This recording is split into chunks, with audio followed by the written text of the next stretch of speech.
Good morning, good afternoon, or good evening, depending on where in the world you happen to be. My name is Torbjörn Lodén, and I'm the head of the Stockholm China Center at the Institute for Security and Development Policy in Stockholm. I'm standing in today for my colleague Niklas Svanström, who was suddenly occupied by an urgent family matter. It's a great pleasure for me to welcome our three distinguished speakers and all attendees to this webinar on Sino-German relations. As we all know, Germany is a very important country in the world and extremely important in Europe. And it goes without saying that China is today a major power and actor on the world scene.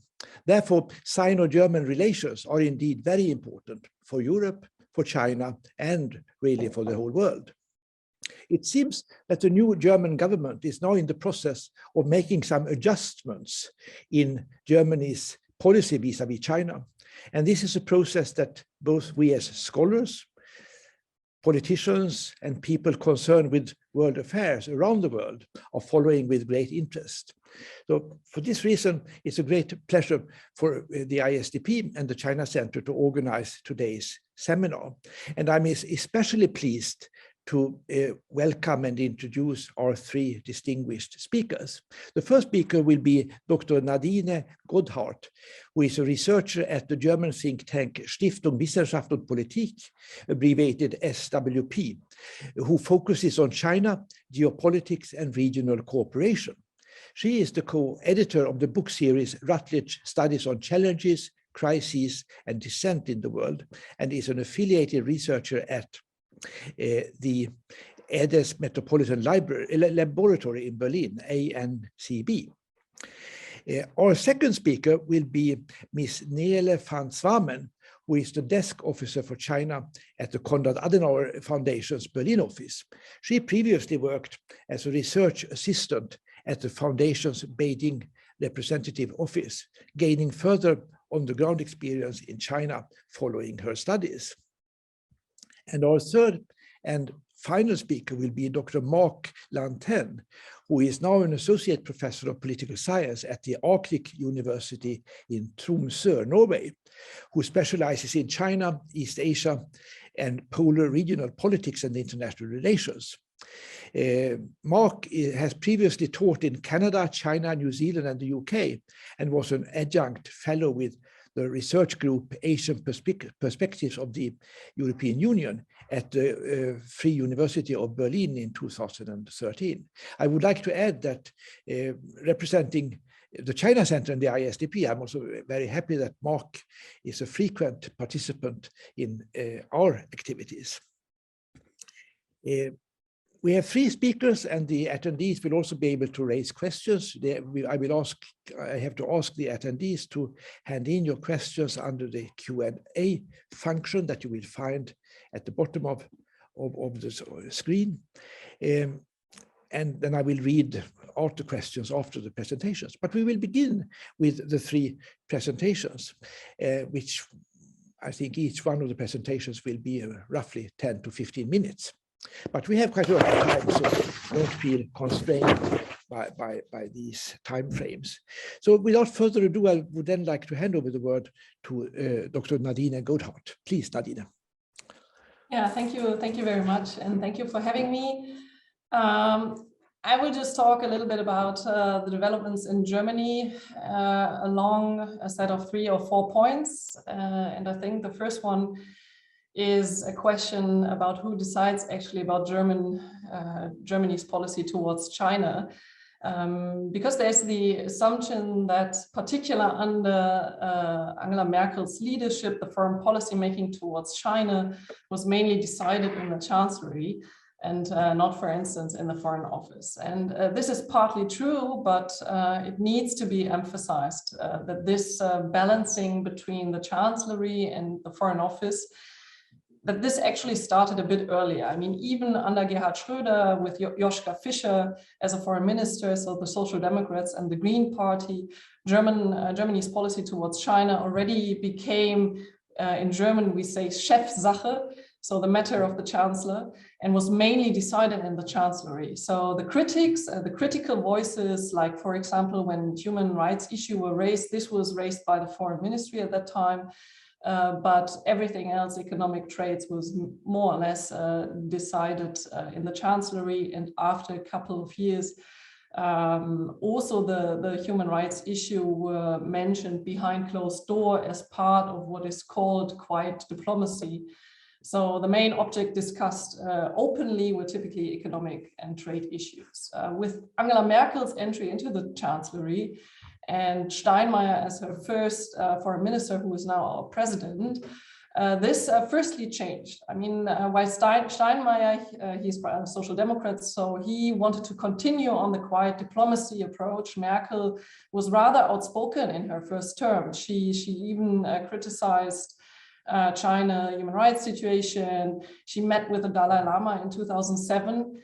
And only in her second term as chancellor, this transformed into a more pragmatic approach, adopting the primacy of economic and trade over human rights and other issues. So you can say that starting from 2016-17, then this pragmatic approach has been increasingly criticized within the German parliament. And this is through all political parties, not only the opposition at that time, but also within the Christian Democratic Party. There were a lot of criticism about being naive and only focusing on economics and trade. And this also was the case in the German, maybe we need to say the Berlin think tank community. This development started with some very prominent Chinese investment and acquisitions in Germany. KUKA is the most often quoted example.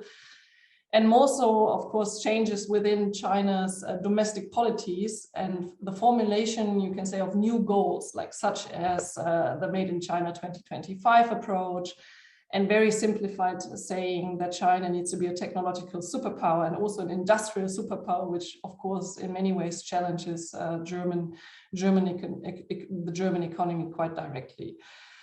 So very briefly, and I mean it's a very brief wrap up, but before the election last year, we were in a very strange situation that Germany's China policy was still decided in the chancellery, technically, formally, but the debate about Germany's China policy suddenly emerged into the German parliament. And we had a lot of discussions about like the 5G development, Huawei, and other issues that were discussed in the Foreign Policy Committee in the German parliament. And in a way, this is a new development because before that time, this hasn't happened so openly. So this is quite interesting. And these debates, they generally set a new tone regarding Beijing as a country that is not only a partner and a competitor, but also a systemic rival. You probably all know that the Federation of German Industry published first the paper in 2019, even before the European Strategic Outlook was published, and mentioned that China is not only a competitor, but a rival. So in a way, the whole discourse was more direct and critical, less reactive and pragmatic. Nevertheless, the second point I want to raise is that Germany's policy towards China is usually characterized, or was characterized for a long time, by reactions instead of action. And this increasingly becomes difficult now due to two major developments that I just very briefly want to highlight. And the first is, I mentioned it before, are the changes within China's foreign and domestic policy under the leadership of Xi Jinping. China, or we can say Chinese actors to be more concrete, correct here, are more actively involved globally and not only geographically, but also in more region, in all kinds of international organizations, all types there are all types of global linkages that involve Chinese actors. So in a way, China is very much shaping international politics and economics. And in other words, we could also say the world increasingly becomes more Chinese. This goes along with the goal to increase the compatibility between global norms and Chinese Communist Party and the Chinese Communist Party, and not the other way around. This is quite important because for a very long time, it was the discourse always was about integrating China into the international community, and also that China needs to adapt the international norms. But I think there's a very clear shift in the Chinese discourse now that somehow also tries to shape the international norms in their sense. So, and on the other hand, the domestic control of Chinese society is again tightened, and the Communist Party increasingly dominates all aspects of life. The second factor is that the world obviously also changed quite a bit, and not only due to the recent war in Ukraine, but already before that, we saw that the international liberal order and also the liberal rules are sort of shaking. In particular, the order is not, I mean, many parts of the existing order are questioned. The fact that the old structures like organizations and institutions are they still exist, but no longer they ensure sufficient security and stability, which plays into the hands of the Chinese leadership and also other countries in that regard. So we could say that there are no clear frontiers at the moment. I mean, I'm not a big fan of decline and declining discourses, but I think that we are somehow in an interregnum at the moment where the old is still around, but the new is not yet established. So we are dealing with institutions that have been around for quite some time, but yeah, where they are no longer unchallenged, and they are particularly challenged by countries such as China. So third, what are the conclusions for the new German government, having said all this? The situation before the Russian invasion into Ukraine was that first, China was clearly recognized as one of the central, if not key, challenges for German politics in the near future, particularly for German industry and German economics. I think naive thinking of being able to change China through more intensive trade relations came to an end. I mean, this is absolutely over. I mean, after the invasion, it's definitely over, but before that, it was already basically over. This discourse was not quite prominent anymore. I think in general, the idea of changing China somehow left the whole debate. So it's more about positioning towards China at the moment. So I think that was really the whole question. Where do we position ourselves? Is this relationship characterized more as a partnership, competition, or rivalry? And I think how this is going to be balanced, this was the big question before the Russian invasion into Ukraine. Second, we had to deal with a very interesting contradiction because economically China and Germany were never so interconnected like today. So, but political communication and dialogue at the same time never has been so difficult in the last couple of years. This has many reasons. We can discuss this also later. But this is sort of the situation. There were no robust channels of communication between Germany and China in the last couple of years. And most of the existing challenge, they were somehow drying out. But on the other hand, the relationships in the economic realm and trade relations are still, increasing and deeper than before. So this is sort of a contradiction the new government had to deal with. And what are they doing at the moment, or planning at the moment, is that they want to formulate a new China strategy. This is the first strategy that is pointed at one particular country. I mean, there have been foreign policy strategies about regions, like you probably know that there has been the Indo-Pacific strategy that was published recently, but a single country strategy is quite a new thing.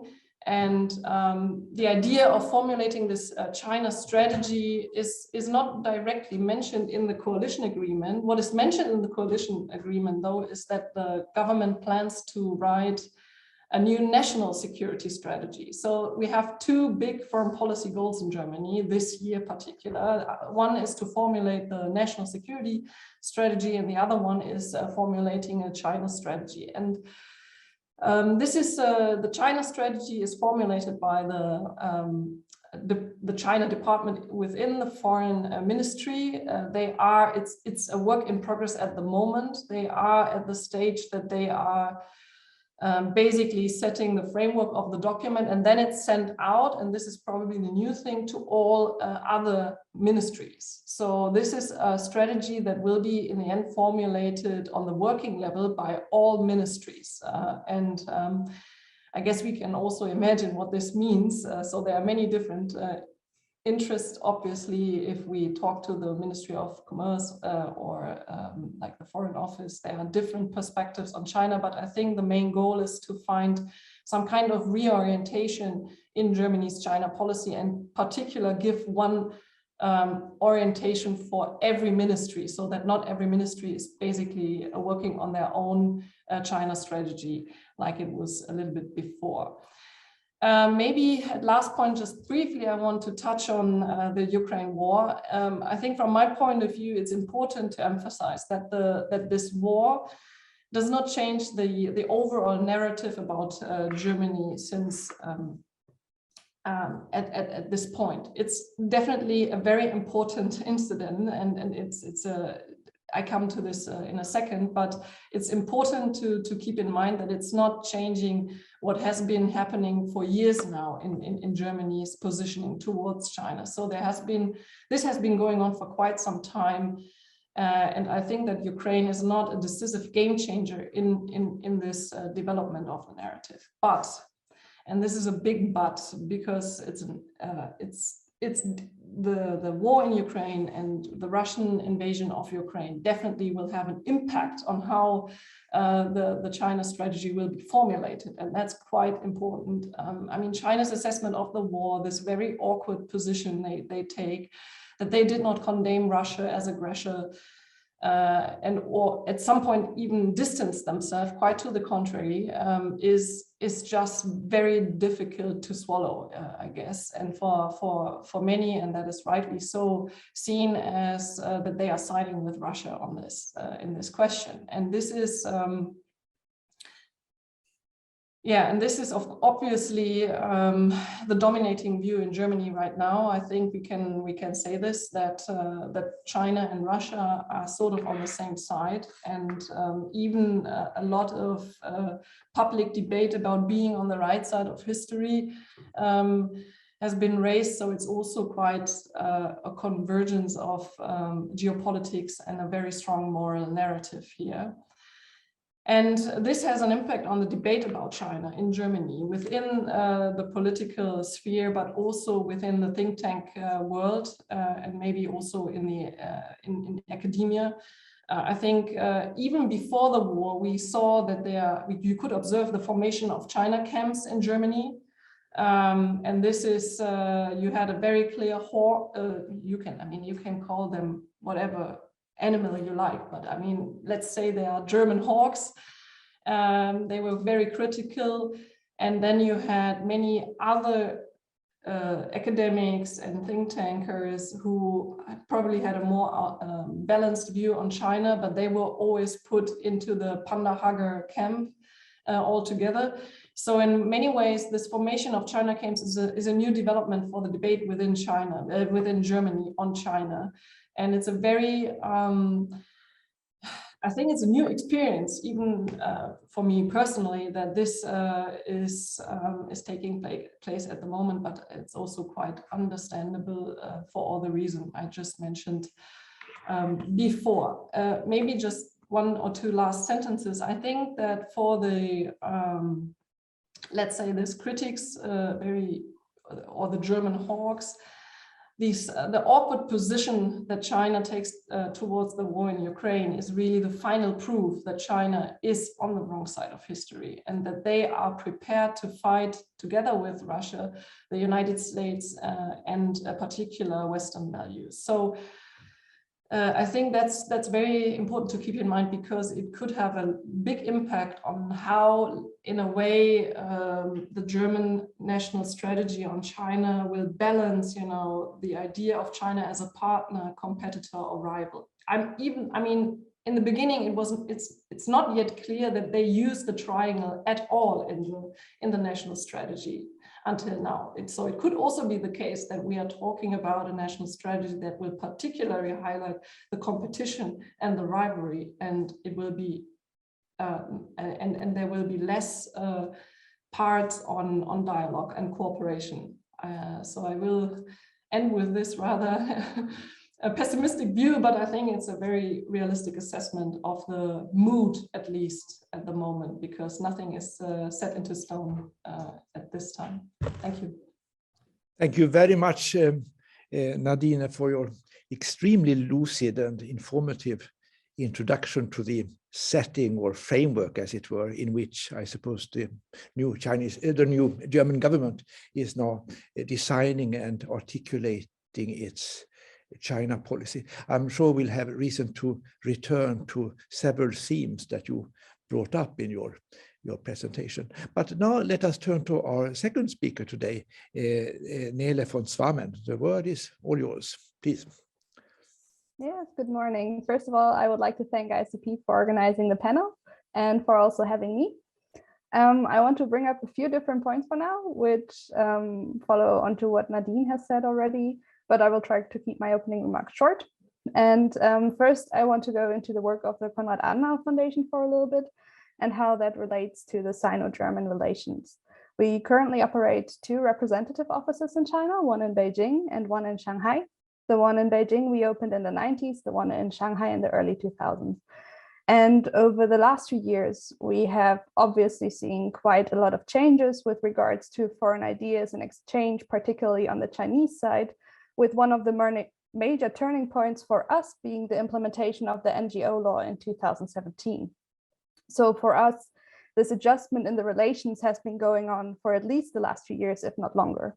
As such, I would say that there has been a change in the German position towards China, not just recently either, but for a little while longer. As for the CAS, the implementation of the NGO law meant that for the first half of 2017, we essentially weren't able to work, while the offices had to be registered with a partner organization.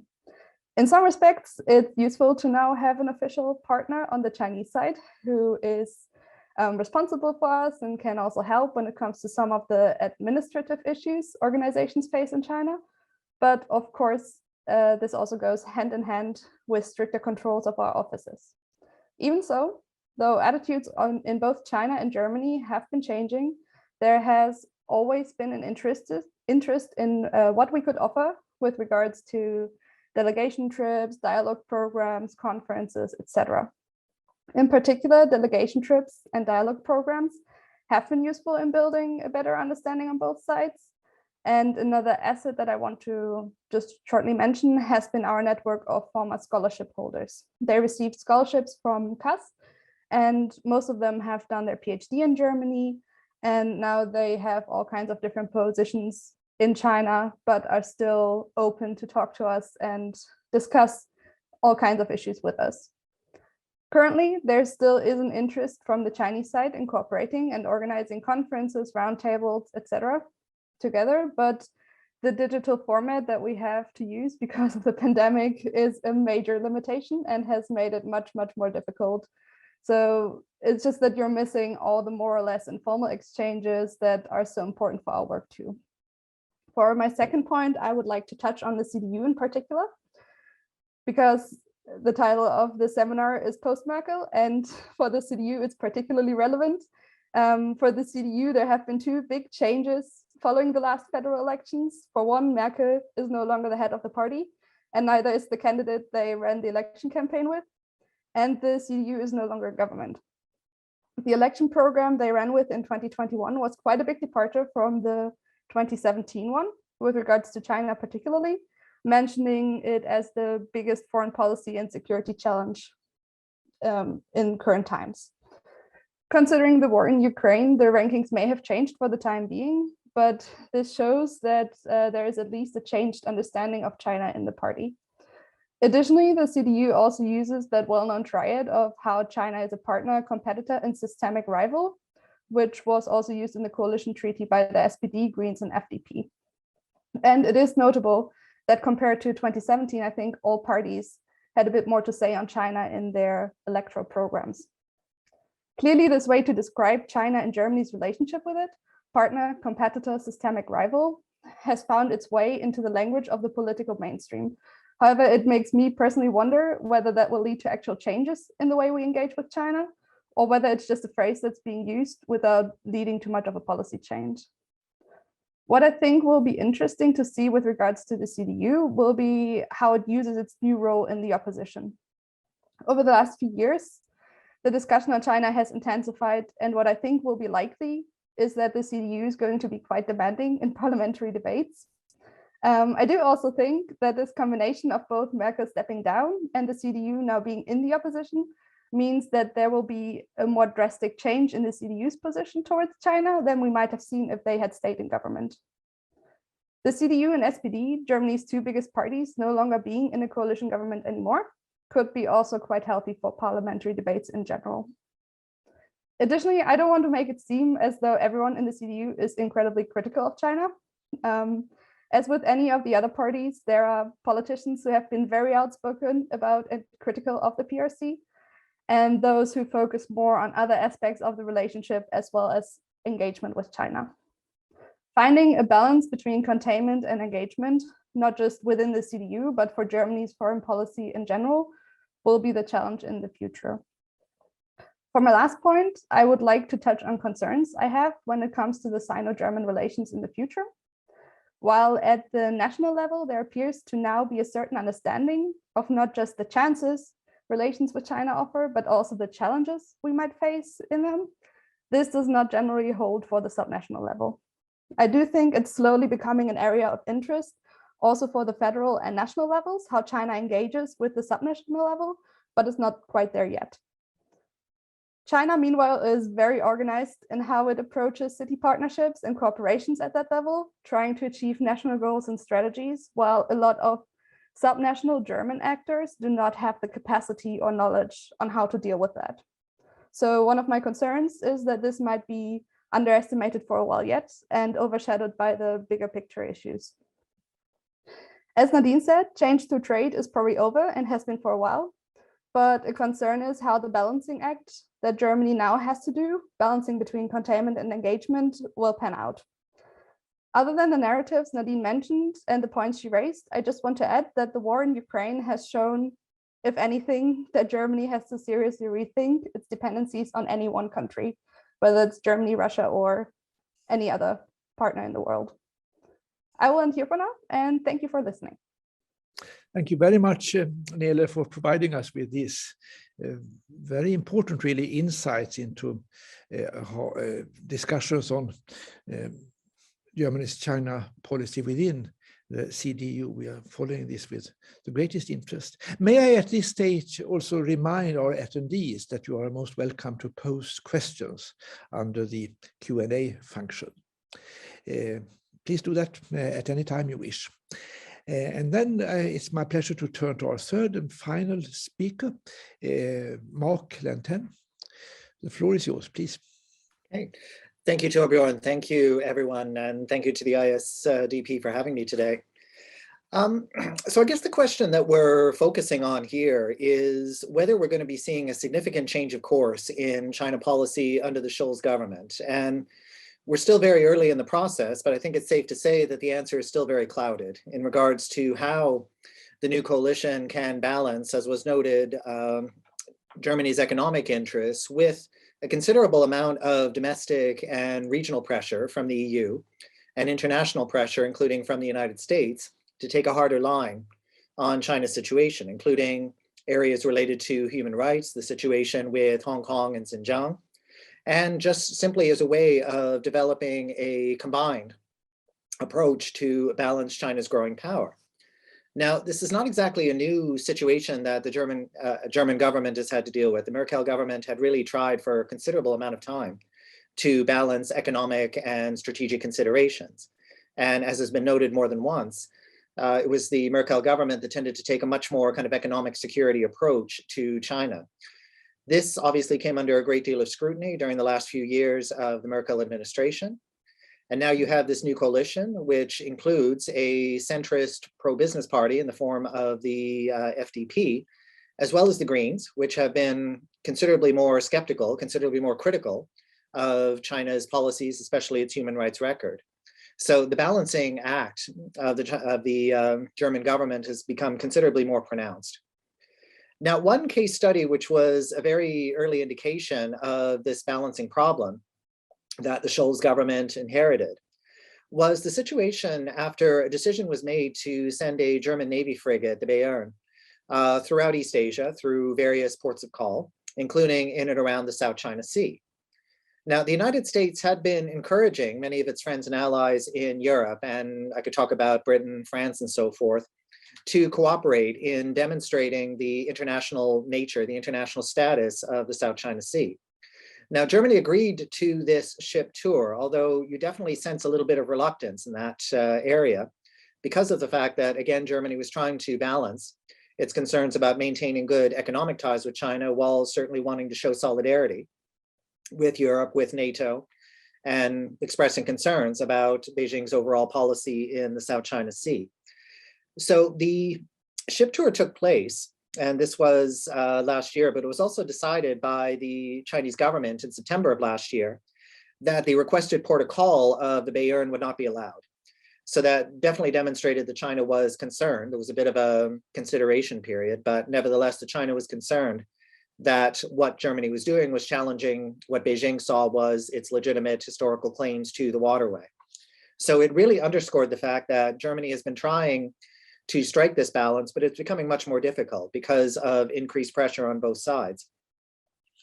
Now, this kind of incident was definitely seen as an indicator of the fact that the Scholz government had quite a bit of reconsideration to do. And while the conflict in Ukraine may have obviously shifted a great deal of German priorities, the China question is not going away. It is not something that is able to be shelved for any particular length of time. One indicator of how the situation was beginning to play out, there was a phone call in December of last year between Xi Jinping and Chancellor Scholz, which suggested that Germany was interested in further deepening economic ties with Beijing. Also, the Chinese government has stressed quite a bit that it sees Germany as a very important economic partner, that it still wishes to view Germany as an economic center on the continent, and that there's the hope that any kind of security considerations could be either compartmentalized or tabled in favor of this growing relationship. Now, the Xi government has also been looking specifically at Germany, called for proportionality in the relationship. And that would seem to suggest that China is saying, well, okay, we understand Germany's concerns. We understand the need for Germany to stand with the rest of Europe, but there also needs to be a maintenance of the current relationship. Another indicator of the difficulty involved here was that several countries, including the UK, Australia, Canada, in addition to the United States, had a diplomatic boycott to the Winter Olympics in Beijing. Germany did not join that, and that was certainly noticed. Now, the situation with Russia and the Ukraine conflict certainly puts the China policy of Germany even more into the spotlight. The German economy is definitely facing some challenges ahead. We see headlines pretty much every day about the situation with energy availability in Germany due to the fact that energy relations with Russia has been cut. Germany, like many other European countries, are looking around for alternative energy sources. So any further economic difficulty, if you will, caused by any kind of downgrading with China would certainly not be an optimal situation. But there is another form of consideration at work here. What has been happening in regards to China's, it's been called geoeconomics, it's been called wolf warrior diplomacy, has reached back into the European Union recently. First, a few years ago, relations between China and Sweden were pretty heavily affected by human rights concerns.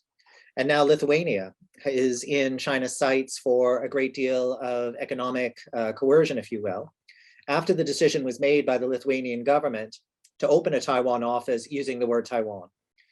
As far as China was concerned, that was a direct challenge to the One China policy. Diplomatic relations have certainly been downgraded, and there has been a significant downturn in bilateral economic relations.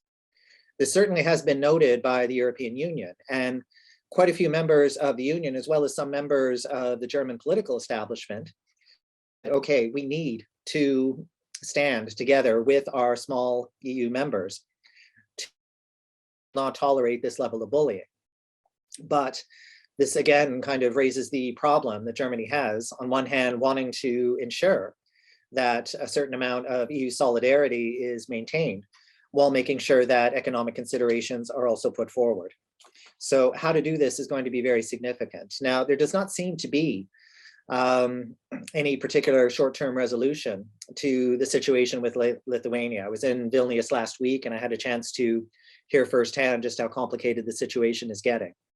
And what is happening is that China is getting a bit frustrated by the fact that it wants a kind of unified European Union approach to China trade. And both Lithuania and Sweden have kind of upset the songbook a bit.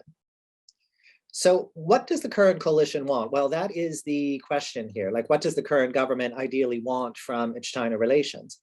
And I think that early indications would seem to suggest that the ideal situation would be to develop and nurture cooperation with China in several areas, not just economics and business, but also on key areas where the two countries are very much in line.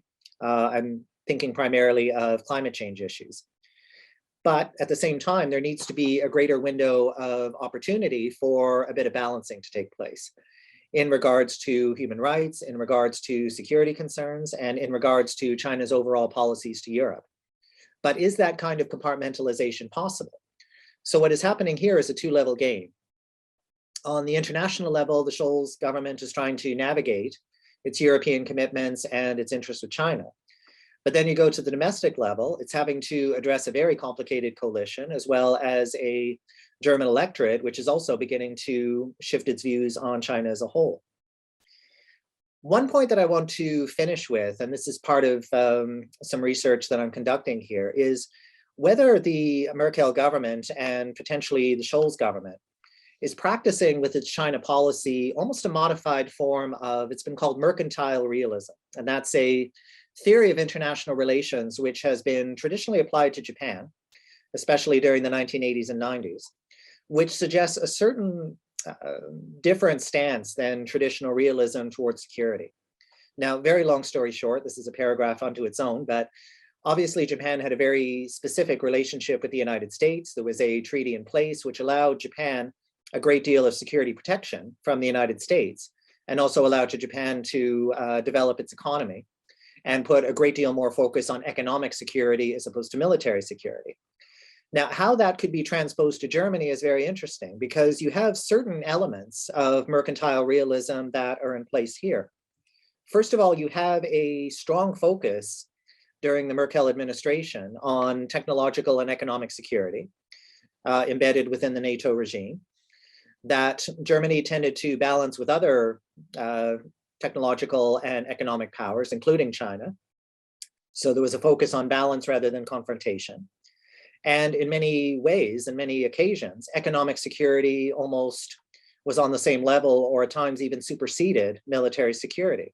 So these are all components of mercantile realist theory. So it's been very interesting to take that model and attempt to apply it to the Merkel administration and potentially what is happening with the Scholz government. It's not a perfect fit. Obviously, the security situation with Japan is considerably different in many ways from Germany, but many of the very particular facets are there. So there's still the tendency, just to conclude, to frame China in terms of economic security, in terms of, well, how can we deal with China as an economic puzzle? And I would say only very reluctantly are we seeing a little bit of a shift in stance to match that of NATO and American interests. But I would say that especially if the German economy continues to be under question, any kind of radical change of course on China policy is very unlikely in the short term. So very happy on this model and these suggestions. Thank you.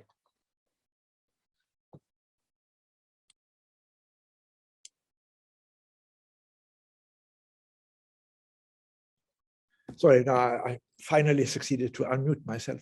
Thank you very much, Marc, for this illuminating presentation that really define some of the key issues that confront today not only the German government, but governments all over Europe and in the world, really, when it comes to defining our China policy. And in line with this, may I use the privilege of moderating this session by raising the first question? I notice with satisfaction that we have also already received 2 written questions, but I'll return to them presently. But first of all, and to some extent, this may be to rephrase what Marc just said, but it seems to me that, and this is a perception that also seems to be shared by leading politicians all over the world, that the world today has entered a phase where systemic competition, systemic rivalry with China is inevitable. This is something that we must probably recognize. And then the question, and of course, the 3 of you have all from different angles already touched on this, but could you perhaps get more into the specifics about it? To what extent do you think that this the fact that systemic rivalry is inevitable, to what extent is this compatible with continued cooperation and exchange with China in terms of culture, tourism, scholarly exchange, student exchange, and of course, trade? I think it will be a very important issue that now a challenge for governments all over the Western world is how to define this precisely. I'm sure we can all easily say that some cooperation is necessary. And for instance, Marc said that in your view, especially environment and climate change is a field where we must continue to cooperate with China. And to me, it seems that this is very important and that we should try to think about this in quite specific terms. What should we continue? What do we have to discontinue? Also, while systemic rivalry is a theme that is often discussed today, another precept that we associate primarily with Germany is the notion of Wandel durch Handel. And many people today would say that this is outdated. I wonder if you would also care to make some comments about this. To what extent do we have to give up this idea altogether? To what extent is it still an idea that we should try to preserve?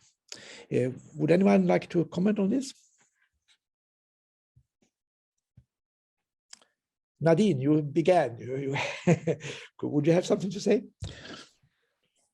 Yeah, sure. I mean, these are big questions. Maybe let me put this way, and maybe coming back to the Ukraine war, because there are some aspects I didn't mention, and I guess one aspect is that this war is increasing the emotional feelings in Europe very hard, of course, and it's a shock moment in many ways that there is war in Europe again, and I guess that the emotions that we now have in the debate towards Russia, they are also somehow,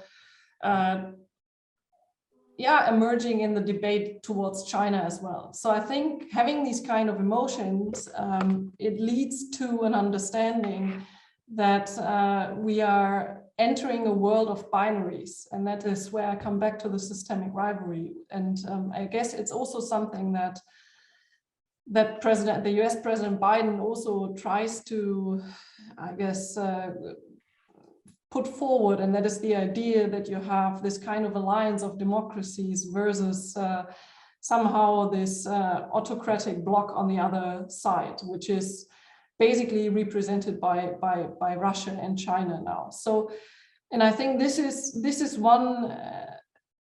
I think this is it's a development that is quite obvious at the moment. I guess all of us, we heard this, and there are many in the media, this has been discussed. And I guess this is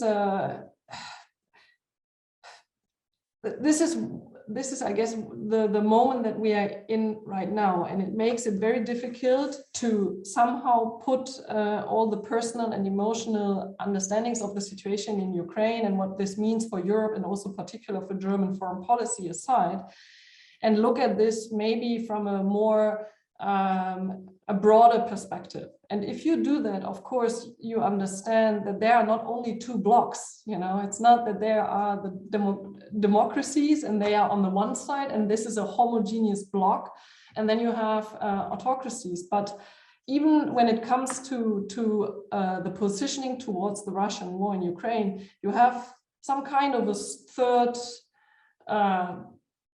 camp, which is basically taking what we call so-called neutral position. Obviously, we all know that political neutrality isn't, I mean, politics is never neutral, because someone will always define it as positive or negative, or being on this or that side. But this is quite important, and it also reminds me of the situation during the Cold War, where we usually focus on the Soviets and the US-led world, but there was always the non-alignment movement. So I think what this means is that in many ways we see some kind of struggle how the international order and the rules, norms, and institutions within this order will look like in the near future. And this is definitely the rivalry we see.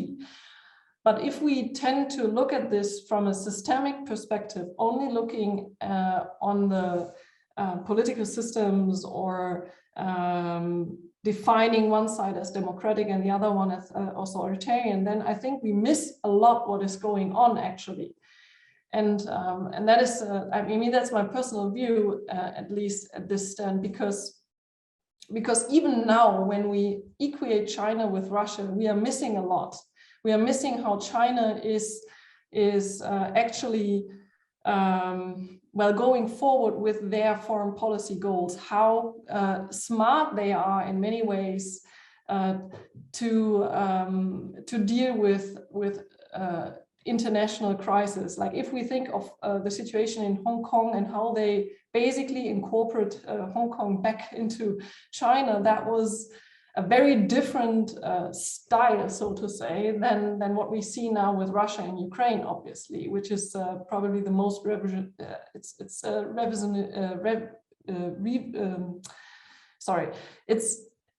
it's quite bluntly one national country entering into another sovereign country. So I think that the Chinese tools and their foreign policy logic are way more sophisticated in that regard. So I think even though it's very difficult, we need to somehow differentiate between the two, and shouldn't simplify in talking about blocks. And I stop here, but I guess that Marc and Nele also has something to add.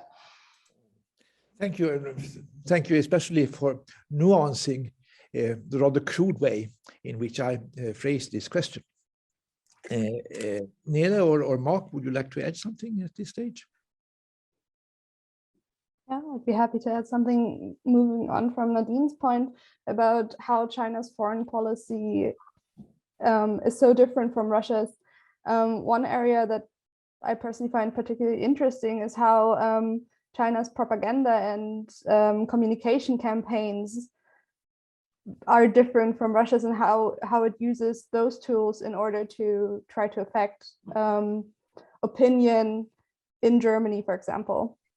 And I think that that's an area where we cannot ignore the systemic rivalry, where we have to build up capabilities to recognize these actions and attempts of influence.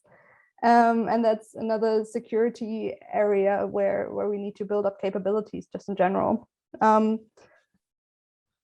At the small scale for the CAS, I do think cooperation is obviously still necessary. And as I mentioned, the former scholarship holders, I think that's an area that should not be ignored, because it gives the opportunity to very young academics from China to go to Germany and complete PhDs there and be immersed in a different system, a different academic system, a different political system, and recognize or see that for themselves and experience that. Obviously, I have no idea whether that still will be able in the future, considering how China is cracking down on academic exchange and its scholars at home, but I think that that's one particular area that I think is of value and should be kept up. Thank you. Marc, would you like to add something? Sure. Just 3 points. First of all, talking about, as was noted, the various areas of cooperation and coordination. You talked about academic exchanges, student exchanges, as well as, for example, tourism and so forth. And that kind of leads to the kind of greater question of soft power, of which Germany was able to accumulate a considerable amount of over the past decade. Because of various areas that were of interest to many in China, including Chinese students. Like when I was doing some teaching in Shanghai, I was completely knocked over by the general interest in learning German, interest in potentially taking business or engineering or hard sciences in Germany. And I had a teaching assistant who was a complete fan of German football. So how soft power is going to be affected, as was noted, because of the greater isolation of China, including in the academic realm, is going to be a considerable point for Germany to contemplate. The second point related to economics, like we can talk, for example, about trade conflicts and trade deficits and so forth, but the other kind of emerging issue between China and the West in regards to economic competition is in the high technology area. There's been so much discussion about artificial intelligence, blockchain, quantum computing, where the United States and China are starting to stake out a considerable amount of rivalry. And where is Europe, and specifically where is Germany going to be in that process? So that's another consideration that I think is driving a little bit of German considerations towards China, the fact that we are starting to see a new area of economic rivalry appear. And the third point regarding Ukraine, there is a meeting that is going on between EU and Chinese officials right now, and it was expected that Ukraine was going to be #1 on the agenda. China is now facing a great deal of pressure from many different fronts to clarify its stance on Russia vis-à-vis the Ukraine conflict. And I think Beijing is suddenly starting to realize that its neutrality policy is becoming much more difficult to maintain. So I agree with the points that were raised that it is not possible to basically lump China and Russia into the same basket in regards to relations. But much of the final decision is going to be in China's court. Will they continue to align with Russia, in which case the situation will become much more complicated? Or are we going to start to see more daylight between Beijing and Moscow, in which case there might be space for a change in tactic? Thank you very much, Marc. And now we proceed to written questions that we have received. And our first question comes from my colleague Larissa Stinkel at the ISDP, who cannot be in the office today. But before reading out her question, I should point out that Larissa is actually the person who has organized this seminar. So thank you for this. And Larissa writes as follows: thank you all for your very intriguing presentations. A question for Marc, but I'd be happy to hear all the speakers' opinions on this. Will we see more German Navy frigates? Frigates is a word that is not part of my active vocabulary, so I'm not sure of the pronunciation, but naval ships, we could say, in the South China Sea in the future. Will Germany adjust its broader Indo-Pacific strategy? Please, Marc, would you like to take that one? Sure. Sure, thank you. That's an excellent question. And I would be very curious to see in German political circles how the current Bayern visit is being interpreted. Now, this is a very difficult situation of sort of wanting to have their cake and eat it too, because certainly Germany is interested in building not only diplomatic and economic, but also strategic relations with key governments in East Asia. So I'm talking about Japan, Korea, Southeast Asia. And these kinds of visits do serve to provide a great deal of diplomatic goodwill.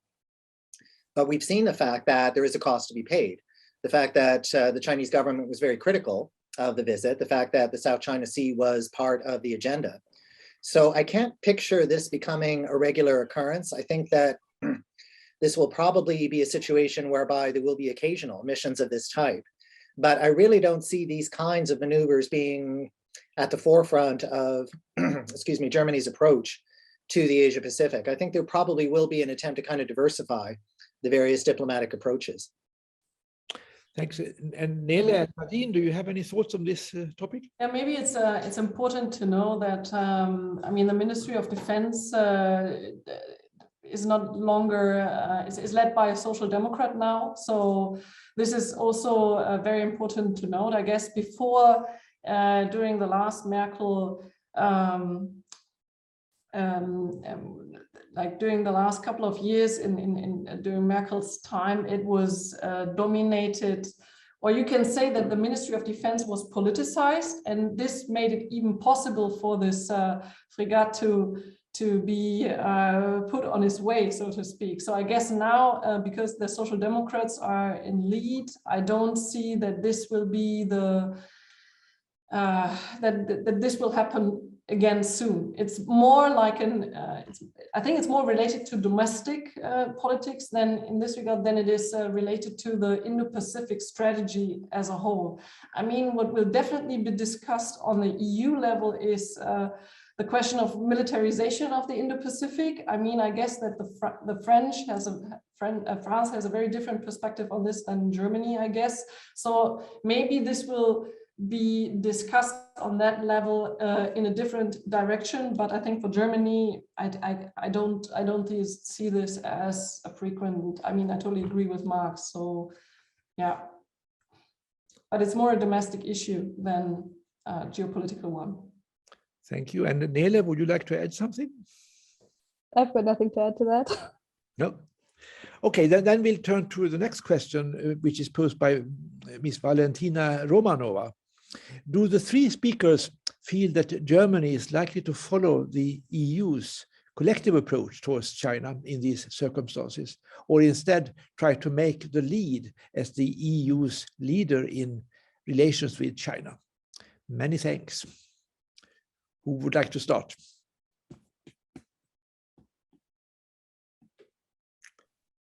Nadine?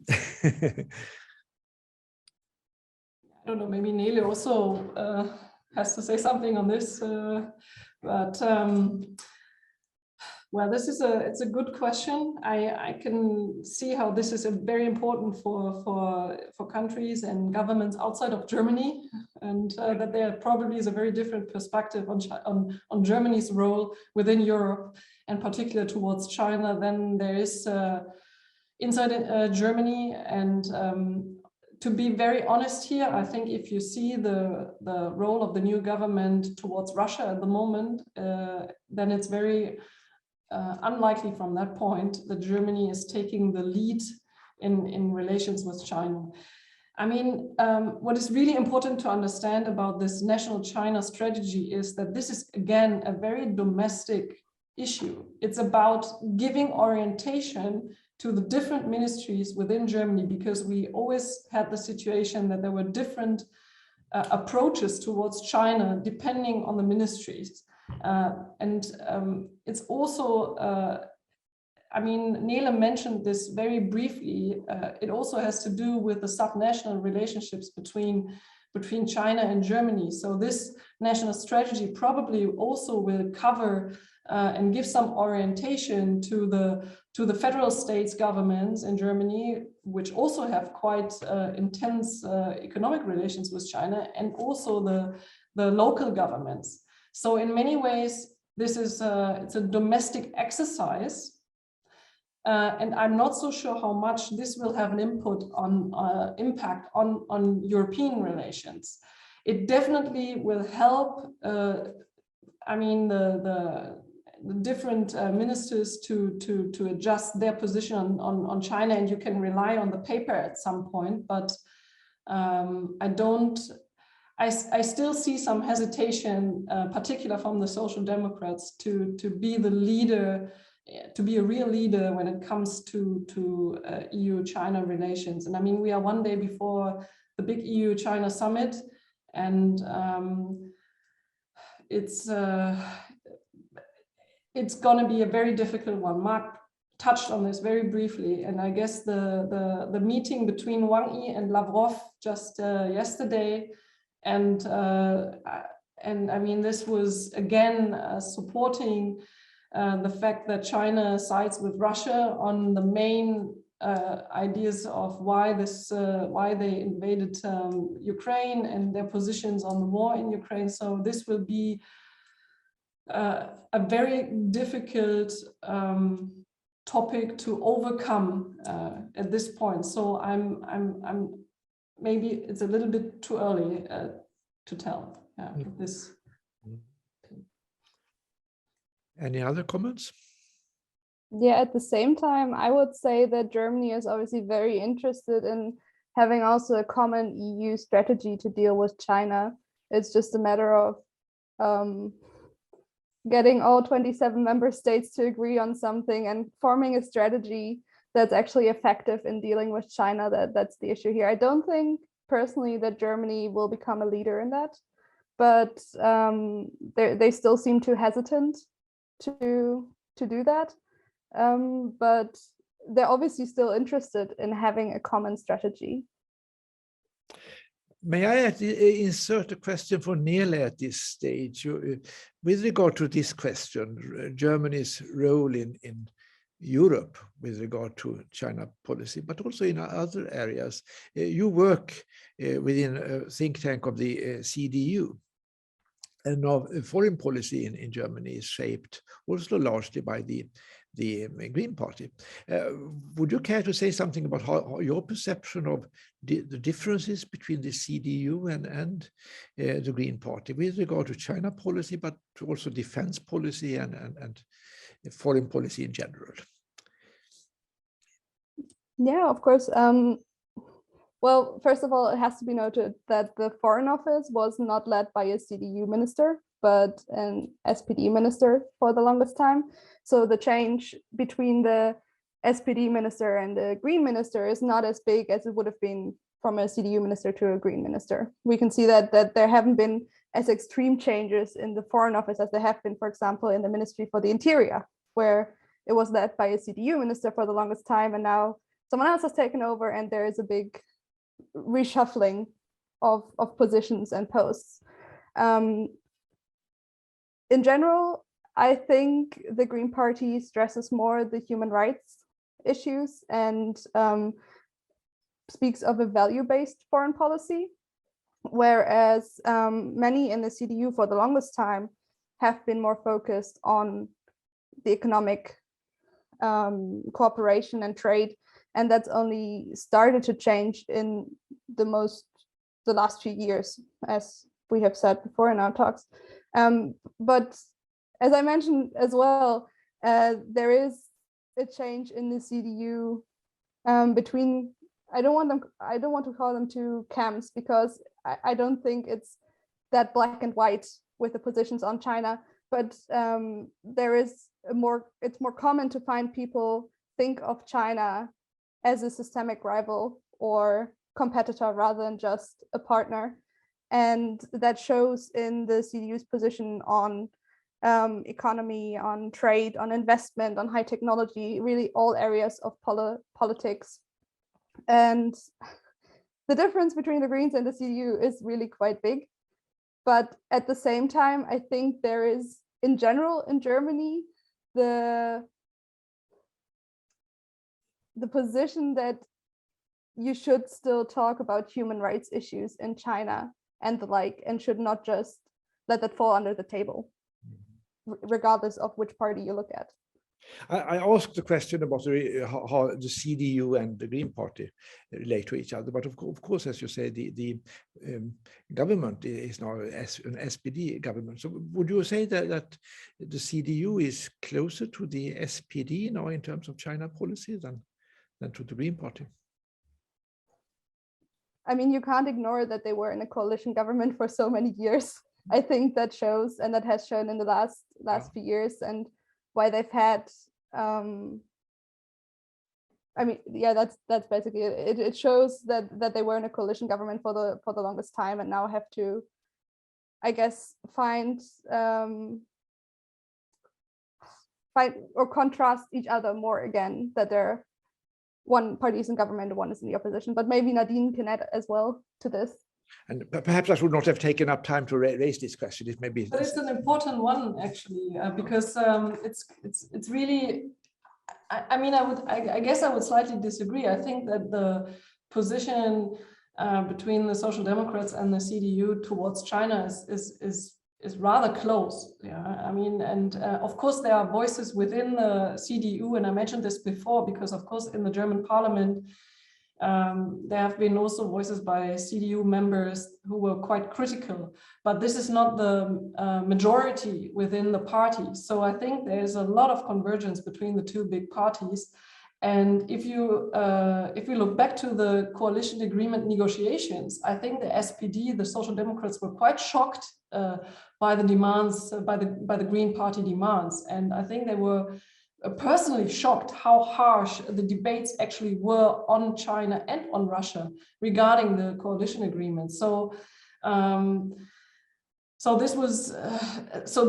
I guess in the beginning and before this, the Ukraine war, I guess it was this, you could see the problems that came out of the coalition agreement already on the discussion about Nord Stream 2, actually, where you had very different positions in the Green Party and then in the Social Democrats. So I think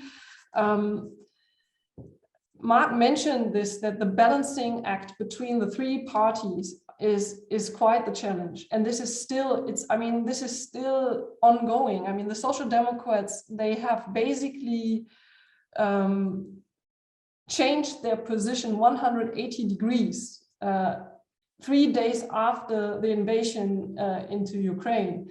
And I think many of them, they still have to digest this situation, you know, and what it actually means, that maybe for the first time, political strategic choices are more important than a pragmatic, balanced, economic-based relation with difficult partners. So this is, we are in this transition at the moment, and you can even see this when you listen to some people and they are talking. So it's a process, I guess.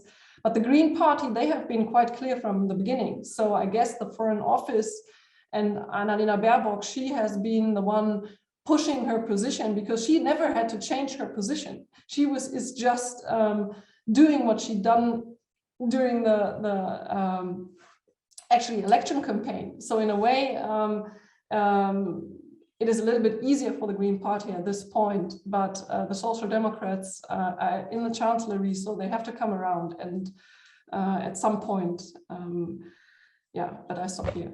So. Okay, we are not running out of time, but still we have a number of questions. So maybe I can proceed to the next question, which is raised by an anonymous attendee who writes, will Germany's new foreign policy impact the Indo-Pacific in terms of, for example, trade, geopolitics, or climate mitigation policies? Marc, would you like to start, please? Sure. Thank you. Just to jump back to the previous question about whether there's any kind of unified European approach to China, I'm very much in agreement with Nele in the sense that although if you had asked me about a month ago, I would have said, okay, we are starting to see a convergence of EU opinions in regards to China policy, identifying China as a very specific set of challenges. What is happening now with Ukraine, though, it has very much created, I'd say, a lot of concern economically with many EU members. So I think any kind of unity is going to become a lot more complicated now. It is one thing to say that there is going to be a certain amount of hardening opinion in regards to, for example, China's human rights record, but concerns now about energy availability, concerns about supply chains. Different European economies have different levels of reliance on China. I think that level of unity is going to get a lot more difficult, at least in the short term, at least until we understand what the overall economic fallout is going to be. Now, on the subject of Germany's impact on the Asia Pacific, I mean, it's an excellent question in the sense that many major economies in East Asia are trying to increase their economic ties with the European Union. And again, I would point to Japan, Korea, parts of Southeast Asia, especially Vietnam and Indonesia. So many are certainly looking to Germany as a focal point, if you will, in an increase of that relationship. So that's why I'm arguing that it has really been in Germany's interest to, on one hand, certainly place a concentration on China as obviously a very large power in the region, but not to forget the fact that there are other major centers of political and economic power, which are going to be very key in shaping Germany's overall approach to the Asia Pacific. So I'm actually quite curious and happy to find out more about how various other major Asia powers are factoring into the Scholz coalition's developing foreign policy there. Thank you. Okay, then I think we'll move on to Marianne Lanatza's question. Marianne, who is a researcher. Thank you very much for your very important and interesting presentations. In my research on comparison between China and the EU in the Middle East and Africa, I can only conclude that it doesn't work with a China which has everything including in its policy as security, trade, tourism, etc., while the EU has very ineffective splitted tools, agreements, etc., both within the EU, between its own tools and between different individual EU member countries who are playing on their own piano, both in the Middle East and in Africa. Germany, as the leading member of the EU, has a special responsibility to get it right in the EU towards the Middle East, Africa, as well as other regions. Otherwise, the EU can't meet the Chinese challenges. Do you think that this is an important aspect? Who would like to start? Marc looks especially attentive to this, I think. Thank you. Very briefly, it's an excellent question. And I think this is an area which has sort of fallen off the radar in light of recent events. China has certainly upped its diplomatic and economic presence in both Africa and in the Middle East. And this has at times been at the expense of traditional European ties to these regions. In addition, and again, this was not very well covered in light of recent events, Russia has also been increasing its presence in Africa. I could very specifically point to the Central African Republic and to Mali. We have Russian security interests begin to reappear in the region, again, as a result of local frustration with European actors. And I'm especially looking towards France and the UK. Now, the Middle East is also going to be a very key area because on one hand, China is cultivating diplomatic ties with the region, looking for alternative energy resources. If anything, that sense of urgency has grown because China is now getting very edgy about aligning too close to Russia in regards to oil and gas trade. But I also read very recently that Germany, along with other European countries, are approaching Qatar as an alternative supplier of natural gas as a result of the conflict. So I would certainly say that, yes, there is very much a low-level competition beginning to brew between European actors who have been very long-standing players in both regions, Africa and the Middle East, and China, which is putting forward all kinds of Belt and Road ideas, all kinds of new areas of investment, all kinds of alternative diplomatic approaches. And in many ways, I would say Germany, along with the rest of the European Union, is having to very quickly play catch up. And especially in the area of energy, everything is up in the air right now. All of a sudden, we see new actors, we see new ideas flying around. So it's going to be a very interesting point to watch. Thank you. And Nele, would you care to make some comment on this? Yeah, I think this, first of all, is an excellent question, but it touches on this issue that the EU has trouble formulating a global strategy, whereas China does have a global strategy for every region of the world. As Marc said, the EU is trying or has to play catch up now, and the countries of the EU have to play catch up now. But it will be interesting to see if they manage that, because China now has been having a global strategy for years and plans for regions of the world, and it will be hard to catch up to that if the EU manages that at all, because as mentioned before, the trouble is that it's so many member states and coordinating a common position on that. Thank you. And Nadine, would you like to say something? Yeah, I just want to throw into the debate that obviously the European Union came up with this idea of global gateway 2021, and I think this is becoming even more important now. You know, it's I mean, I think someone raised the issue of geoeconomics at some point, and I mean, it's. If we look at the sanction, it's not only towards Russia, this is not only an economic issue, it's also somehow limiting the geographic space at the moment. So the Global Gateway Initiative to build up more robust industrial relations with particular countries within Africa is absolutely central. And I think they, at least within the European Union, they try to come up with a more substantial idea how to deal with this than the connectivity strategy that was that they announced a couple of years ago, which was not very successful and more paper tiger than anything else. So I think I'm just throwing this into the debate. I think the Global Gateway strategy or initiative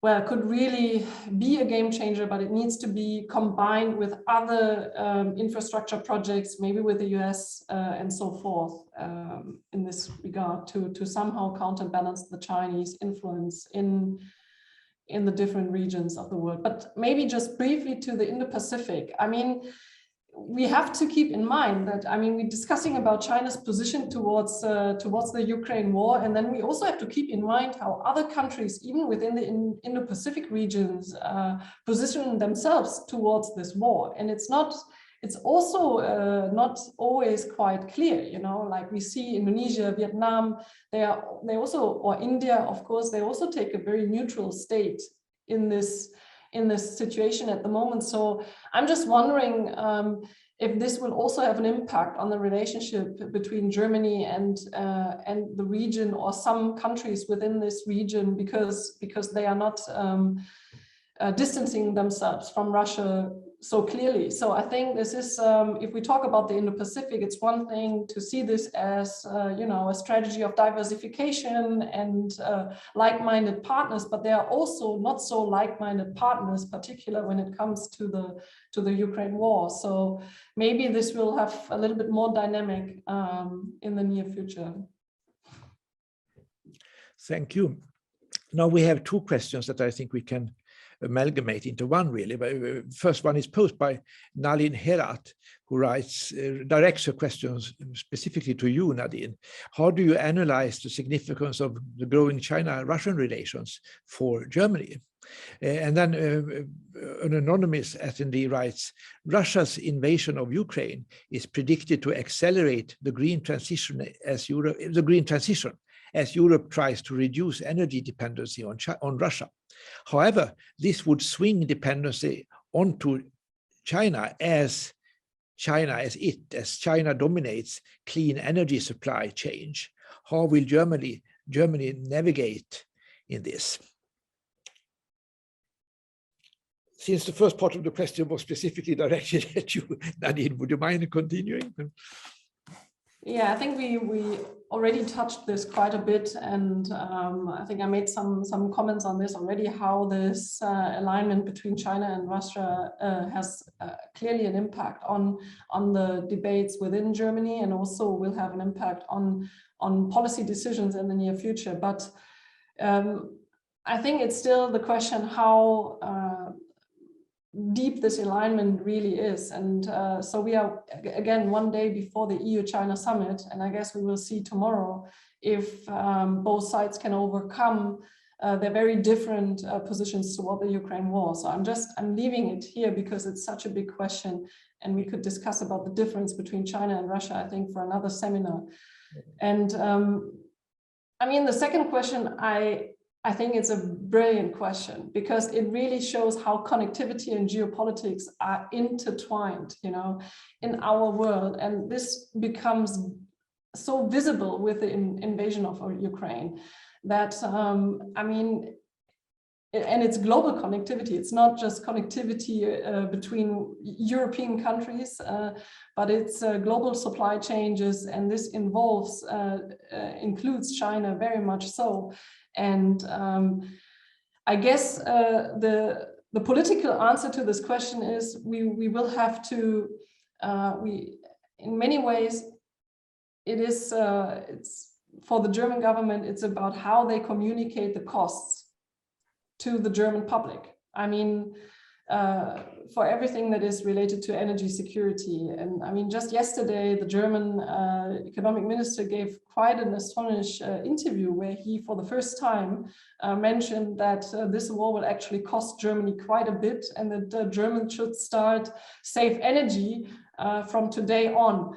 And I think this is quite honest. And I honestly, I have to say, no one else said this before. They were talking about how they can support families and others, and they had a whole new tax packages. But this was for the first time a very clear statement. And I think that's really, I mean, from a political view, this is the main question. How much are we, how can you actually convince the German public that they are going to pay much more for energy supply in the near future? It's just that.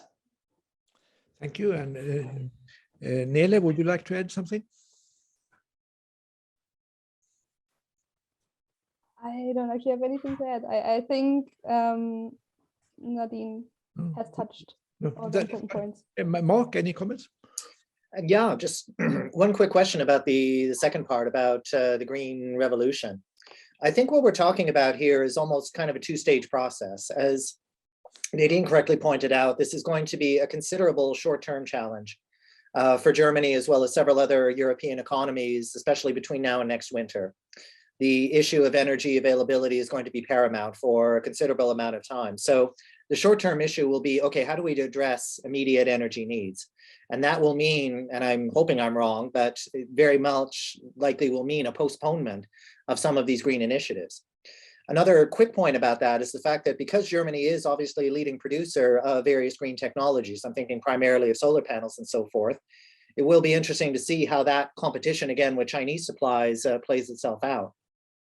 Longer term, though, I do think that there is some very serious discussion about switching over to renewables, switching over to alternatives to fossil fuel. But I'm really not in a position to say, okay, how long will that timetable be? And what is happening with the Ukraine conflict now has probably upset a lot of timetables in that area. Thank you. We are indeed approaching the end of this webinar, but before giving our three speakers a chance to make some final remarks, I would like to raise two final questions, and I hope they are not too big. You have all touched upon the invasion of Ukraine several times. But so far, no one has mentioned Taiwan. I would be very curious to know more about perceptions in Germany of the impact of the invasion of Ukraine on the Taiwan problem, if I may call it that, or almost to be more specific. How do politicians and others in Germany perceive that the invasion of Ukraine has impacted the risk of an imminent invasion of Taiwan? Is Taiwan much discussed at all in the context of the Ukrainian war? And my second question is also related to the Ukraine war, although very different really in content. Of course, the invasion of Ukraine came as a shock to most of us, and it's just surreal almost to have to face the fact that this invasion takes place now. And reactions among politicians and governments have also been very strong. In one area, reactions and actions have been faster than at least I imagined. You have already mentioned, I think, how Germany very suddenly decided to revise its defense policy and increasing considerably defense spending. Sweden has done likewise. The Swedish government also very suddenly decided that henceforth we should spend 2% of GDP on defense. This came very suddenly and quite unexpectedly. In Sweden, there is very little discussion about this. I have hardly seen any voices that have questioned the wisdom of this quick reversal of policy, which is in a way is interesting because at least Swedes and Sweden in general nowadays are quite slow. But in the wake of the Ukraine war, this decision was taken very suddenly and likewise, or even quicker. Perhaps the German government was even quicker. I wonder, is there much discussion about this? So two questions: Taiwan and reversal of defense policy. Who would like to start? Marc? Okay, thank you. Well, I can certainly address, excuse me, the first question about Taiwan is very key here, because I talked before about how climate change, for example, has been an area where there's a great deal of international accord on, and there needs to be sort of all hands on deck to address this challenge. And I would say it's a very similar situation with global health and the COVID and post-COVID situation. Now, Taiwan justifiably got a great deal of international praise for its handling of the pandemic, the fact that it put forward several policies which received a great deal of scrutiny in other parts of the world, including in Europe. And that raised the question of whether there should be greater engagement of Taiwan in dealing with the COVID and post-COVID situation, which of course immediately landed into a political spat, if you will, with Beijing about whether or not Taiwan should be allowed into the World Health Organization in a more kind of formal way. Where this is going to impact Germany and the European Union, this is not, again, an issue which is going to go away anytime soon. And it is definitely bringing home the idea that, is there a way of improving, for Germany included, for Europe to improve relations with Taiwan under the current circumstances, while acknowledging the fact that China has now become ever more sensitive about any way that Taiwan is trying to increase its international visibility, if you will. Thank you. And Nele? Yeah, I think with the Taiwan question in general, or like in particular, it's interesting that both media in Taiwan and China is stressing that Taiwan can't be compared to Ukraine. And I think that's the position that has to be taken into account on the German side as well, even if maybe the knee-jerk reaction might be to compare the two cases. I don't think overall it's in China's interest that Russia has now invaded Ukraine, because people are looking more closely at Taiwan and the whole issue. And that ties into the reaction to the defense spending and like the turnaround with regards to defense policy, because I don't think it's in China's interest either that so many EU countries are now increasing their budgets and building up their military capabilities again, when it kind of banked on that not being the case. Thank you. And Nadine?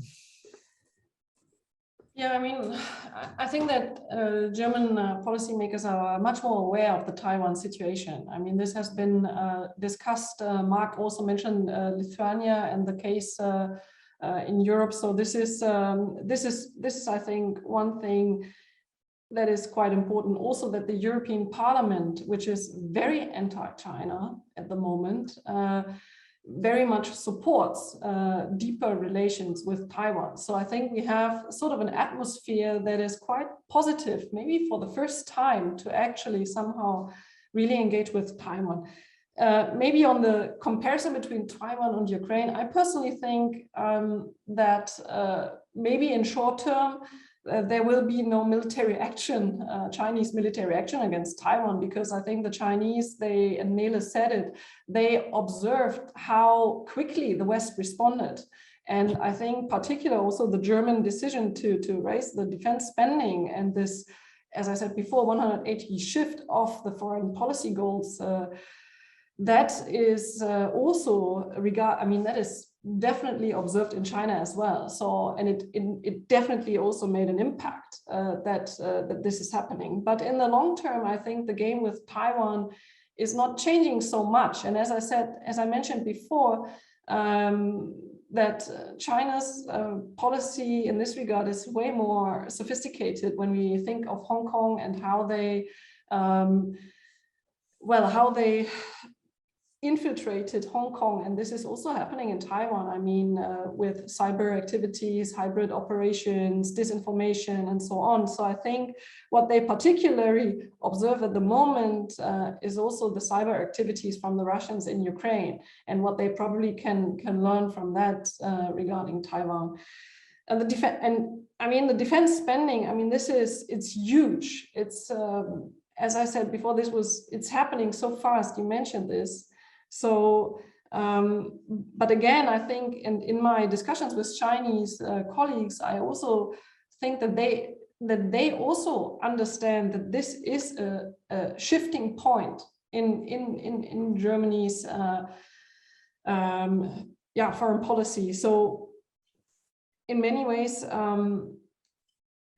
it's also a sign that maybe economic relations are not the bottom line of the relationship between China and Europe or Germany in the near future. Thank you very much. We still have one more written question, but the time is now 11:30, which is when the webinar should come to an end, actually. This is not an absolute deadline, so my suggestion is therefore that we ask each one of the speakers to make some concluding remarks before we bring the webinar to an end. Shall we ask the speakers to speak in the reverse order as compared to the introduction? So that would mean that we start with Marc, please. Okay, thank you. I'm just looking at the question, and it's another excellent one about relations between Europe, Germany, China, and the area of aid and fair competition. Now, this has been an issue in not just in areas like Africa, as the question mentioned, but before coming back to Norway, I was based in the Pacific, and it was a similar problem about getting China to engage in partnerships, to pool resources in developing particular aid projects. And in some cases like New Zealand, this was successful. The problem, though, is, and this is definitely being faced when you look at Europe and China and Africa and the Middle East, the idea of zero-sum thinking is still very much prevalent. And there's still a great deal of, call it confidence building or call it coordination that still needs to be done before that can be successfully implemented. But I do agree that this is an area where Germany is in a very distinct position to put forward, especially because, as I mentioned before, German soft power in China is still very considerable. So it's an excellent question. Thank you. Thank you. And Nele, please. Yeah, as we've touched on, we're seeing a massive change in Germany and a readjustment in its foreign policy. And I think the first, as Nadine pointed out, the first interesting, or like another interesting summit will be the EU-China summit tomorrow, to see how it's going, how it's going to be developing in the near future and maybe even the longer term.